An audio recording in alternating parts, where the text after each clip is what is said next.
नमस्कार मंडळी, स्वागत आहे तुमचं माझं यूट्यूबचं चॅनल #क्रिएशन यामध्ये. चला तर मग आता आपण एक सँडविच आणि पिझ्झा त्याचं कॉम्बिनेशन म्हणजे पिझ्झा सँडविच बघणार आहोत. ही डिश तुम्ही पहिल्यांदा ऐकली असेल पण कधी ट्राय नसेल केली किंवा केली असेल तर वेगळ्या पद्धतीने असेल. एकदम माझ्या पद्धतीने ट्राय करून बघा, तुम्हाला नक्की आवडेल. तर बघा, त्यासाठी सगळ्यात आधी मी 1 वाटी काकडी घेतलेली बारीक चिरून, त्यानंतर 1 वाटी टोमॅटो घेतलेले बारीक चिरून, त्याच याच्यामध्ये टाकायचं एकाच बाउलमध्ये. मी थोडंसं जरा जाडसरच घेतलेलं आहे, कारण ते खाताना ज्यावेळेस चंक्स लागतील ना त्यावेळेस टेस्ट एकदम भारी वाटते, नाही का, असं तोंडामध्ये फुटल्यासारखं वाटतं एकदम, त्यासाठी. त्यानंतर मी 1 शिमला मिरची घेतलेली बारीक कट करून, ती पण त्याच बाउलमध्ये आपण टाकून घेऊया. पूर्ण कलरफुल असं आपलं सँडविच होणार आहे, पिझ्झा सँडविच. तर बघा, आता ते पूर्ण आपण मिक्स करून घेतलेलं आहे. मिक्स केल्यानंतर आपण त्याच्यामध्ये कांदा टाकणार आहोत. आता कांदा काही काहींना आवडत नाही तर तुम्ही स्किप पण करू शकता, पण छान लागतो, त्यामुळे टाकून बघा. कांदाही टाकला आहे सेम बाउलमध्ये. आणि बघा, आता आपला बाउल किती कलरफुल झाला आहे. या निमित्ताने आपल्या पण पोटामध्ये भाज्या जातात, त्यामुळे नक्की ट्राय करून बघा. त्यानंतर आपण त्याच्यामध्ये कॉर्न घेतलेले, स्वीट कॉर्न, ते थोडेसे शिजवून घ्यायचे, म्हणजे बॉईल करून घ्यायचे थोडंसं मिठाच्या पाण्यामध्ये, जेणेकरून ते कच्चे राहणार नाही, आपल्याला पोटामध्ये इजा होणार नाही त्याच्याने. कच्चे घेऊ नका, शिजवूनच घ्या. त्यानंतर आता बघा, ते चांगलं आपण मिक्स करून घेणार आहोत. आणि आणखी तुम्हाला कोणत्या भाज्या आवडत असतील तर ते पण टाका. जसं पिझ्झामध्ये असतात वेगवेगळ्या भाज्या, त्या प्रकारे. माझ्याकडे एवढे होते, मी एवढ्याच टाकल्या, त्यामुळे. तर बघा, आता त्याच्यानंतर आपण त्याच्यामध्ये टाकणार आहोत जे ऑरिगॅनो असतं ते टाकणार आहोत. एक चमचा भरून टाकायचं ऑरिगॅनो टाकून झालं की त्यानंतर आपण त्याच्यामध्ये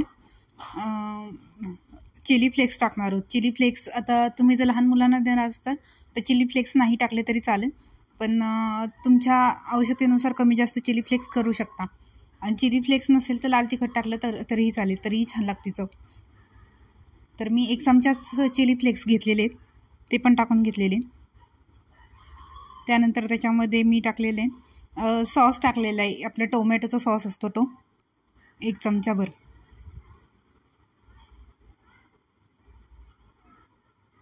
सॉस पण तुम्ही कमी जास्त करू शकता जर तुम्हाला लहान मुलांना देत असाल तर. आणि त्यानंतर आपण आता तो आपला सॉस टाकून झाल्याच्यानंतर आपण त्याच्यामध्ये टाकणार आहोत मेयोनीज. आता मेयोनीज आहे ते आपण त्याची पण क्वांटिटी कमी जास्त करू शकता. आता मी इथं 1 चमचा एवढं मेयोनीज घेतलेलं आहे. आणि आता मेयोनीज वगैरे सगळं टाकलं की आपण त्याला चांगलं मिक्स करून घेणार आहोत. तोपर्यंत तुम्ही जर माझ्या चॅनलवरती नवीन असाल तर माझ्या चॅनलला सबस्क्राईब करा, व्हिडिओज लाईक करा, कमेंट करा आणि शेअरसुद्धा करा, जेणेकरून ज्या वेळेस माझे नवीन व्हिडिओ येतील त्यावेळेस तुम्हाला त्याची नोटिफिकेशन येत राहील. तर बघा, आता आपण मेयोनीज टाकून घेतलेलं आहे.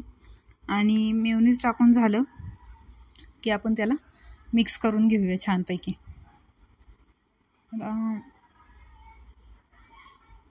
आता हे सँडविच तुम्ही ओव्हनमध्ये सुद्धा करू शकता, किंवा ओव्हन नसेल तर तव्यावरती करा माझ्यासारखं. तव्यावरती पण छान होतं, क्रिस्पी एकदम. आणि ओव्हनमध्ये पण छान होतं. ओव्हनमध्ये पूर्ण जे चीज असतं ते एकदम मेल्ट होऊन जातं, तसं तव्यावरती कधी कधी पूर्ण मेल्ट नाही होत जसं ओव्हनमध्ये होतं, पण टेस्ट एकदम भारी लागतं क्रिस्पीसारखं. तर त्यामुळे तुम्हाला सांगेन मी, नक्की ट्राय करून बघा. आता त्यानंतर त्याच्यामध्ये थोडंसं मीठ टाकलेलं आहे चवीपुरतं, आणि परत एकदा त्याला मिक्स करून घेऊया.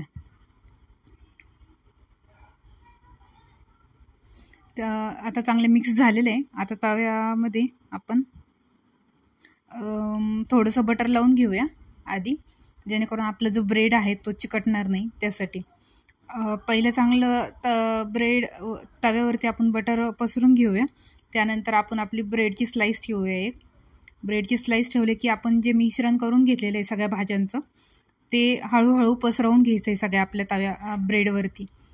सांडून देऊ नका, फक्त ब्रेडवरतीच हळूहळू पसरून घ्या. आणि ते पूर्ण पसरून झालं की आपण त्याच्यावरती चीज टाकणार आहोत. आता चीज, मी इथं चीज स्लाईस घेतलेली आहे, तर तुम्ही मोझरेला चीज वगैरे किंवा मग दुसरं कोणतं चीज आवडत असेल तुम्हाला तर ते पण टाकू शकता. मी स्लाईस टाकलेली 1 चीजची. कारण ती बरोबर आपल्या ब्रेडच्या साईजमध्ये येते, तर इव्हनली सगळीकडे स्प्रेड होतं. त्यासाठी मी चीजची स्लाईसच वापरलेली आहे. तर बघा हळूहळू पूर्ण मी त्या ब्रेडवरती पसरून घेते आणि पसरून झाल्याच्या नंतर आपण त्याच्यावरती चीजची स्लाईस ठेवणार आहोत. एकदम टेम्पटिंग दिसते आणि टेस्ट तर इतकी छान लागते ना, नक्की करून बघा एकदा. बघा आता मी पूर्णपणे त्याच्यावरती स्प्रेड करून घेतलेलं आहे.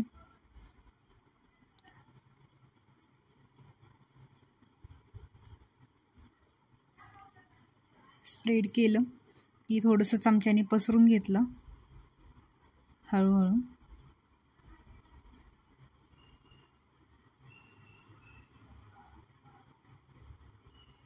सगळीकडं एकदम कोपऱ्यामध्ये पण नाही, तर कोपऱ्यामध्ये राहणारच नाही, मध्ये मध्येच लागेल. त्यासाठी कोपऱ्यापर्यंत पूर्ण भाज्या पसरून घ्या आपल्या. आपलं सँडविच खूप कलरफुल असं दिसते. एक पिझ्झासारखं पण लागतं, थोडंसं सँडविचसारखं पण लागतं, त्याच्यामुळे पिझ्झा सँडविच म्हणूया आपण याला.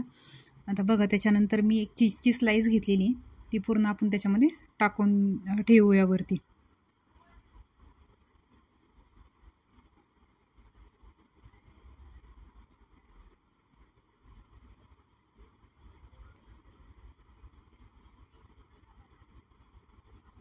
चीजची स्लाईस ठेवली की परत आपण जे भाज्या केलेल्या आहेत त्या भाज्यांचे मिश्रण परत त्याच्यावरती पसरून द्यायचं आहे, जेणेकरून चीज बरोबर मध्ये राहील आणि दोन्ही साईडने आपल्याला भाज्या आणि त्याच्यानंतर दोन्ही साईडला आपल्याला ब्रेडची टेस्ट येईल. आणि ब्रेड एकदम क्रिस्पी होईपर्यंत भाजा, जेणेकरून चीज पण मेल्ट होईल आणि चीज मेल्ट झाली की टेस्ट आणखी भारी लागेल. त्यासाठी बघा आता हळूहळू परत आपण त्याच्यावरती भाज्या पसरून घेऊया सगळीकडे.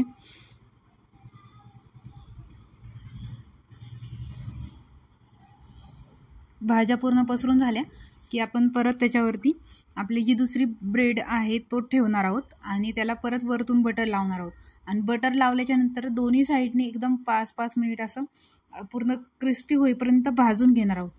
जोपर्यंत ब्रेड क्रिस्पी होत नाही तोपर्यंत आपलं काही चीज मेल्ट होत नाही, म्हणजे तेवढी ऊब आपल्याला चीजपर्यंत भेटण्यासाठी एक ब्रेड आपलं क्रिस्पी होईपर्यंत भाजून घ्यायचा, थोडासा गोल्डन ब्राऊन होईपर्यंत. आणि मग आतलं चीज पण मेल्ट होतं त्या ह्यानी. आणि जास्त करपून पण देऊ नका, आपलं ब्रेड करपून गेलं तर टेस्ट पण छान लागणार नाही. त्यासाठी आता पूर्ण भाज्या पसरून घ्यायच्या, ब्रेड वगैरे ठेवून घ्यायचा आणि ब्रेडला पण वरतून आपण त्याच्यानंतर बटर लावणार आहोत.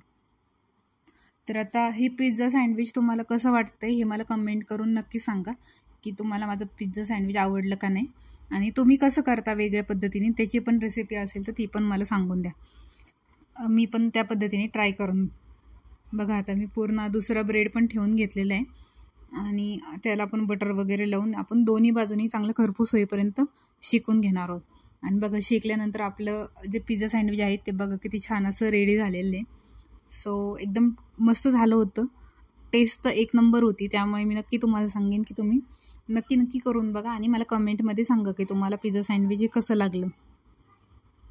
So thanks for watching, bye bye.